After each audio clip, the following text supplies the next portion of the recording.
કામ પરસોત્તમ રૂપાલા સાહેબે કર્યું છે અને પરસોત્તમ રૂપાલા સાહેબે જે કાર્ય કર્યું છે ત્યારે આપણે એની સમક્ષ આપણી લાગણી માંગણી એ બધું જ વ્યક્ત કરી રહ્યા છીએ, આક્રોશ વ્યક્ત કરી રહ્યા છીએ. બધી જ વાત સાચી. આદરણીય પીટી જાડેજા સાહેબે જે શબ્દ પ્રયોગ કર્યો તે આદરણીય રમજુબા સાહેબે જે વાત કરી એનો હું તાજનો સાક્ષી છું કે જે અન્યાય વહીવટી તંત્રની જે વાત કરી એ મેં નજીકથી જોયું છે અને એમની વાતમાં હું હામી ભરું છું કે હજી તમને ખાલી અહીંયા એક ટિકિટમાં જે બફાટ કર્યો એ જ દેખાય છે, પરંતુ જે વાસ્તવિક રીતે જે અત્યારે આ લોકશાહીમાં છેલ્લા 75 વર્ષથી જે ક્ષત્રિય સમાજ સાથે જે અન્યાય થાય છે એ પણ તમે સાથે લઈને ચાલો. કેમ કે કર્મા છે ને, કર્મા એ ક્યારેય કોઈનો છોડતું નથી. કેમ કે જીભે સરસ્વતી બેસે છે આપણે બધા જ જાણીએ છીએ અને આ જીભે જે સરસ્વતી બેઠી એને આ શબ્દ પ્રયોગ કરાયો. આપણે એમ કહીએ છીએ ચલો અજાણતા તો અજાણતા, પણ શબ્દ પ્રયોગ થયો, પણ એના મૂળમાં શું હતું? એના મૂળમાં ઘણા એવા જે લાયક વિદ્યાર્થીઓ હતા જે ખરેખર નોકરીના વાસ્તવિક રીતે હકદાર હતા, જે પોતાના મહેનતનો કોળિયો એ લેવા માંગતા હતા અને ક્યાંક ને ક્યાંક જે લાગવક થઈ અને એ લાગવક આ સાહેબ જેની આપણે અત્યારે ચર્ચા કરીએ છીએ તે સાહેબ સુધી પહોંચી. અને મને યાદ છે હજી એ દિવસ, સાહેબ ઉમેદવાર બદલી નાખો નહીતર અમને પરિણામ બદલતા આવડે છે. અમે કઈ ખીચડ ખાયા નથી. અહીંયા તો જાત કમાણીને કરીને ખાય છે, ઈ છે સિંહની જાત. આ કોઈ ખીચડ ખાય નથી અને કોઈ ખદડાય નથી કે ગમે એનું સાંભળી લઈ. નહીં સાંભળીએ ભાઈ. કોઈ એમ કે રોટી બેટીના વ્યવહાર કર્યા હતા અંગ્રેજો સાથે, તો ના. અને અમે એની કાયદાકીય રીતે લડત પણ આપવાના છીએ ભવિષ્યમાં. જે વ્યક્તિ બોલ્યા છે એને કોર્ટના જે ખડખડા છે ત્યાં સુધી અમે એને લઈ જવાના છીએ. ઇતિહાસ અને અસ્મિતા ઉપર જે વ્યક્તિએ જે ઘા કર્યો છે એ વ્યક્તિએ યાદ રાખવાનું છે કે ભોગવવાનો વારો એ બધાનો આવે છે અને તમારો પણ આવશે. હું એક ટકોર કરું છું, મારી મહેરબાની કરીને આ વાતને ક્ષત્રિય સમાજ ખોટું ન લગાડે કે અત્યારે શેની જરૂર છે. અત્યારે જરૂર છે સલાહની નહીં, સહકારની.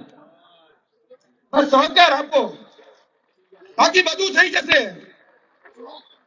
બાકી બધું જ થઈ જશે. સલાહ નહીં, સહકાર.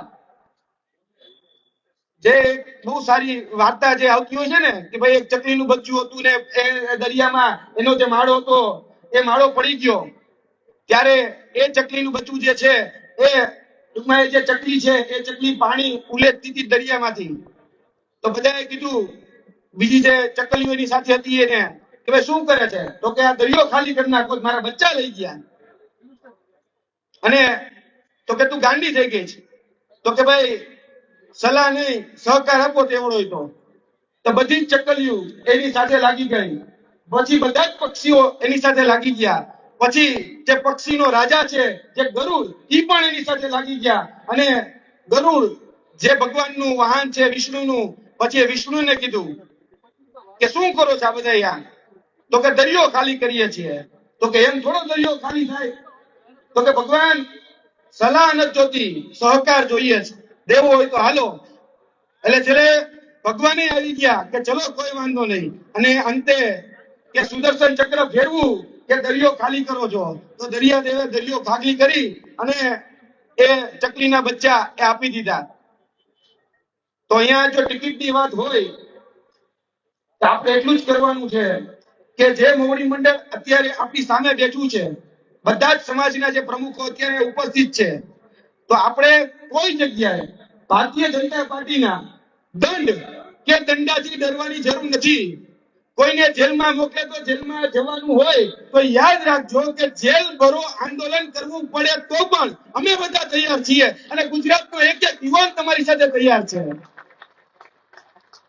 એટલે આ જેલ ભરો આંદોલનમાં પણ ભૂતકાળમાં તો જઈને આવ્યા જ છીએ.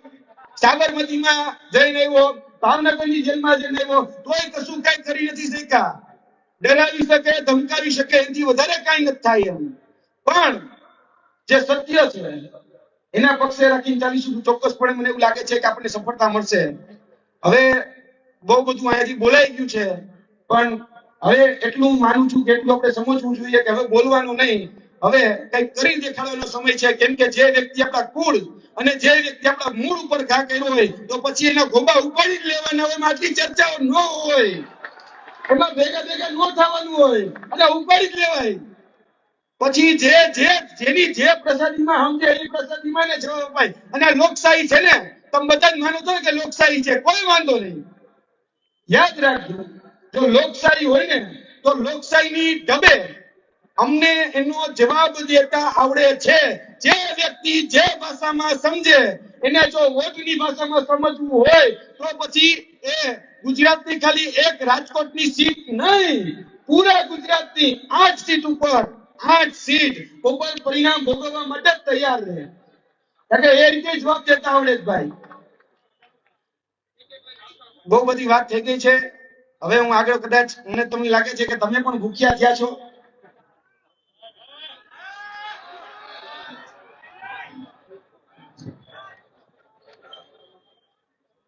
તો પછી હવે મામલો મેદાન છે. તો એટલું કહેવાનું કે ઓલું પિક્ચર તો અત્યારે આવ્યું પુષ્પા, અને અત્યારે ઈ કે છે કે જે છૂટેગા નહીં. તો આપણા તો વડવાઓ હતા, આ મહારાણા પ્રતાપ એને વર્ષો પહેલા એવું કીધું હતું કે ભાઈ ચેતક ચૂકે નહીં અને રાણા ચૂકે નહીં. जब तक तोड़ेंगे नहीं तब तक छोड़ेंगे नहीं. એટલે કે जब तक ટિકિટ વાપસ લેंगे नहीं तब तक छोड़ेंगे नहीं. જ્યાં સુધી ટિકિટ પાછી નહીં લે ત્યાં સુધી ભોગવવા માટે તૈયાર રહે. બાકી હવે મામલો મેદાને છે. અને પીટી જાડેજા સાહેબે જે વાત કરી છે કે હું પણ આજ ઝાલાવાડનો ભાણું પાછું અને ઝાલાવાડનો હોકારો ફડકારો ઢીલો ન હોય. એટલે આગળના દિવસોમાં પરિણામ ભોગવવા માટે તમામ લોકો તૈયાર છે. જે લોકોને એવો મનમાં ફાકો હોય કે બધું અમે ઘીના ઠામમાં ઘી પાડી દેવું, તો ભાઈ તમે હજી ખાંડ ખાવ છો, બાકી કેટલી વીરો થાય એ અમને નહીં શીખવાડવું પડે. કારણ કે અત્યારે તો લોક સત્તા છે, જયારે રાજ સત્તા હતી ત્યારે તો અમારા જ વડવાઓ રાજ કરતા હતા. અને નેતાગીરીના ગુણ તો લોહીમાં છે. એટલે અહીંયા શીખવાડવું નહીં પડે કે કેમ રાજ કરાય, કેમ જીતાય, એ કોઈને કેવું નહીં પડે. કારણ કે તમારો હિસાબ જ બાપુની ડેલીએ થયો છે. લોહી પીધું નથી, લોહી પીધું છે બાપુની ડેલીએ. અરે ઘણું નોંધવા જેવું કીધું છે બાપુની ડેલીએ. તમારા ભાઈમાં ક્યાંની કોઈ હતી? અરે હાથ પગમાં નામ ચડ્યું છે બાપુની ડેલીએ. અને દાતારી કોને કહેવાય? દાતારી કહેવાય કોને? આવો અમારા કૃષ્ણકુમારસિંહજી પાસે કે 1805 હતા અને ઉદાહરણ પોતે જાજત પૂરું પાડ્યું કે આમ દેવાય. આવો ગોંડલ સ્ટેટ ભગતસિંહજી પાસે, આવો મોરબી રાજજી ઠાકોર પાસે, આવો સયાજીરાવ ગાયકવાડ પાસે, એને બધા ઉદાહરણ પૂરા પાડ્યા છે. અને તમે અમને શીખવાડવા દીકરા છો. અને તમે એમ કહો કે અમે તો વિદ્રોહીને કહેતા હતા, તમને નહોતા કહેતા. હવે કઈ નાના કીકલા થોડા ઈ ભાઈ, નાના કીકલા નથી, બધું સમજીએ છીએ.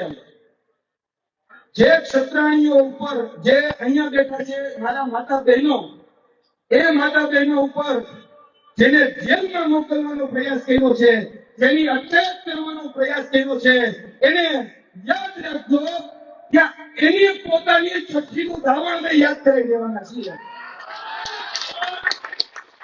હજી કદાચ એ કહેવાય ને કે હલકામાં લે છે, પણ સમય બધું જ ઘીમાં ઘી પડી જશે અને કેમ પછી રાજ થાય એને જોઈએ છીએ. ભારતીય જનતા પાર્ટીને પણ એથી ચોખ્ખો મેસેજ આપીએ છીએ કે અમારે ફક્ત વાંધો છે કોઈ જ્ઞાતિ, કોઈ જાતિ, કોઈ ધર્મ, કોઈ પાર્ટી સાથે નહીં. અમારે ફક્ત વાંધો છે રૂપાલાને. પરસોત્તમ રૂપાલાની ટિકિટ એ તમે પરત કરો, નહીં તો આ ગુજરાતમાં જ નહીં, કારણ કે મારે હમણાં જ ભાટી સાહેબ સાથે વાત થઈ. રાજસ્થાનની અંદર અત્યારે ભેગા પડે છે. મારે ગ્વાલિયરમાં જે મારા સગાવાલા રહે છે ત્યાં વાત થઈ. એમપી હોય કે યુપી હોય એ બધી જ જગ્યાએ આ વાતના પડઘા પડ્યા છે. એટલે પછી ખાલી ગુજરાતમાં જ નહીં, રાજસ્થાનમાં પરિણામ ભોગવવા તૈયાર રહેજો, મધ્યપ્રદેશમાં પરિણામ ભોગવવા તૈયાર રહેજો અને ઉત્તર પ્રદેશમાં પણ પરિણામ ભોગવવા માટે તૈયાર રહેજો. કારણ કે કોઈ ખીચડ ખાયા નથી અને કોઈ ખગડા નથી. જવાબને તમારા જવાબને એટલો જવાબ પછાડી દેતા અમને આવડે છે, અમને શીખવાડવું નહીં પડે એમ કીધું એમ.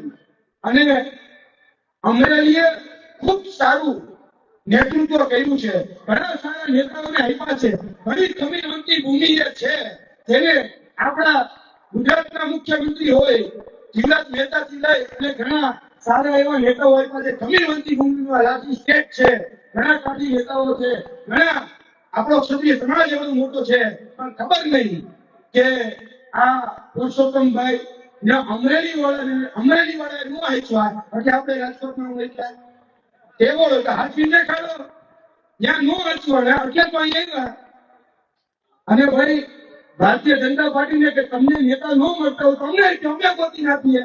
અને અમરેલીમાંથી જોતે અમરેલીમાંથી અમારો કાઠી રજપૂત બહુ મોટો સમાજ છે તમતારે, અમે ત્યાંથી ગોતી આપીશું તમતા સારો નેતા. એટલે આ ખમીરવંતી ભૂમિ છે. ઘણી બધી જગ્યાએ વિદ્યાર્થી છાત્રીઓ છે, ઘણી જગ્યાએ પીડી જાડેજા હોય, રમજુબા સાહેબ હોય, પદ્મિની બા હોય, માતુશ્રી છે, બહેનોશ્રી છે, બધા જ લોકો એ ટીવી ડિબેટની અંદર એ આપણા ક્ષત્રિય સમાજની વાત, ક્ષત્રિય સમાજની અસ્મિતા જેને લાંછન રાખ્યું છે, જ્યાં ખોટું થઈ રહ્યું છે ત્યાં પોતાના દમથી એ પોતાનો આખો ક્ષત્રિય સમાજનો અવાજ બની અને આ તમામ લોકો આપણું પ્રતિનિધિત્વ કરે છે. ત્યારે અમે આ જે જવાબદારી નિભાવી છે અને આ જવાબદારી પણ ઈમાનદારી પૂર્વક નિભાવીશું. કેમ કે હું તો છું વિદ્યાર્થી નેતામાં પણ મને એવું લાગ્યું કે ના ભાઈ આ સ્ટેટમેન્ટ મારા સમાજને વાંચન લાગે એવું છે અને જો અમારા સમાજને કોઈ હલકો કહી જાય, કોઈ નિમ્ન કક્ષાના સ્તરના શબ્દો કહી જાય તો યાદ રાખજો આ એક ક્ષત્રિય સમાજ છે કે જે પાળિયા થઈ પણ જાય અને જે પાળિયા કરી પણ નાખે. આ એ સમાજ છે કે જે ગોબા પાડી પણ લે અને ગોબા ઉપાડી પણ લે. આ એ સમાજ છે જે લડીને પણ દેખાડી શકેલો સક્ષમ છે.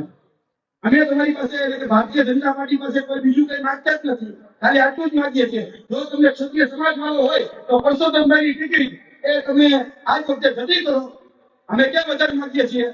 અને જો તમે પરસોત્તમભાઈ વાળા હોય તો ક્ષત્રિય સમાજને તમે જતો કરીને જોઈ લો, પછી પરિણામ જે આવે રાણો રાણા લીધે પછી અમે ગમદારે કરીશું કે કેટલી રીતે હો થાય. એટલે આ જગ્યાએથી ઘણી બધી વાત એ કહેવાય ચૂકી છે.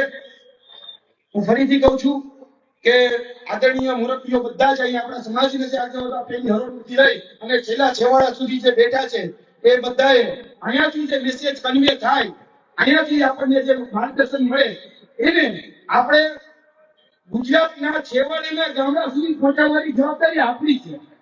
આપણે સાચો મેસેજ પહોંચાડીએ, આપણે જે પણ કાર્યક્રમ અહીંયાથી ડિઝાઇન થાય એ છેવાડાના વ્યક્તિ સુધી લઈ જાય, ગામડે ગામડે, તાલુકે તાલુકે, જિલ્લે જિલ્લે, પાળકથી લઈ અને વયોવૃદ્ધ સુધી આ મેસેજ પહોંચાડીએ, જેથી કરી આગળના દિવસમાં જો ટિકિટ જે રીતે કહી શકાય કે વાત કરી પીડી કાકાએ કે ભાઈ ટિકિટ કદાચ પાછી ન લે તો પછી એને એની વાતમાં જવાબ દેવો પડશે. એટલે આપણે બધાએ આ કામ એ કરવાનું છે. એટલે વધારે વાત ન કરતા હું ઈચ્છું છું કે ભાઈ કદાચ કોઈ મારા પછી તો બાકી નહીં હોય છે તો પણ વાંધો નહીં. અને જે અત્યાચાર છે, અન્યાય જે આપણી સાથે થઈ રહ્યો છે, રમજુ બાપુએ તો મફમમાં બહુ સારી વાત કરી દીધી છે. કદાચ આના ઉપર ડિટેલમાં વાત કરવી હશે તો ચોક્કસપણે હું એના ઉપર પણ વાત કરીશ, કારણ કે વહીવટી તંત્રની અંદર જે ગોબાચારી થઈ રહી છે, જેને કારણે સૌથી મોટું નુકસાન, સૌથી મોટામાં મોટું નુકસાન એક ક્ષત્રિય સમાજને જ થઈ રહ્યું છે. જે પેપર લીક ની વાત આવે કે ભરતી કૌભાંડની વાત આવે તો જોઈ લેજો કે કયા કયા નામો એફઆઈઆર માં લખેલા છે, એટલે બધું જ ખ્યાલ આવી જશે. ખાલી એફઆઈઆર વાંચી લેજો. વધારે વાત ન કરતા હું મારી વાણીને વિરમું છું. અને યાદ રાખજો, સ્વાભિમાનના ભોગે ક્યારેય સમાધાન નહીં થાય. આ સ્વાભિમાનનો સવાલ છે, એટલે સ્વાભિમાનના ભોગે સમાધાન અમને મંજૂર જ નથી ભાઈ. ટિકિટ રદ કરો એટલી જ માંગણી, બાકી કોઈ અમારે બીજું કઈ જોતું જ નથી. તમે કઈ આપો કે ન આપો, અમારે કશું હવે આના ટિકિટ કટ એટલી જ વાત. જય હિન્દ, જય ભારત, જય માતાજી, જય ભવાની.